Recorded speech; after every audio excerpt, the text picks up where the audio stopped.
এই শুভেন্দু অধিকারী মহাশয়রা, এই হুমায়ুন কবিররা, আমি মনে করি হয়তো এরা গোপনে যুক্তি করে, এটা আমার ধারণা, সত্য না হতে পারে, গোপনে যুক্তি করে যে আজকে আমি এটা বলবো, এর প্রতি উত্তর তুমি দেবে, পরশুদিন আমি আবার এটা বলবো।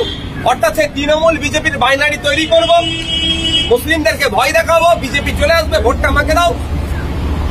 আর ও হিন্দুত্বের বড় লিডার হয়ে ওঠে, হিন্দু ভোট দিয়ে, অর্থাৎ এই বিজেপি তৃণমূল মিলে ভোটটাকে ভাগ করে রাখবে। এই অপচেষ্টা চালাচ্ছে, অপচেষ্টার পার্ট শুভেন্দু অধিকারী মহাশয়, এই অপচেষ্টার পার্ট সিদ্দিকুল্লাহ চৌধুরী মহাশয়, যে বলছে নাকি ঠ্যাং ভেঙে দেবো। এই অপচেষ্টার পার্ট হুমায়ুন কবির মহাশয়, যে নাকি বলছেন মুর্শিদাবাদে গেলে ঘিরে রেখে দেবো। আরে মুর্শিদাবাদে যাওয়ার সুযোগই পাবে না। যে বক্তব্যগুলো দিয়েছে, যদি এফআইআর হয়, হেড স্পিচ অনুযায়ী যদি এফআইআর হয়, তাহলে ওখানে যেতে পারবে। তারা কিন্তু প্রশাসন তাকে ধরে শ্রীঘরে রেখে দেবে।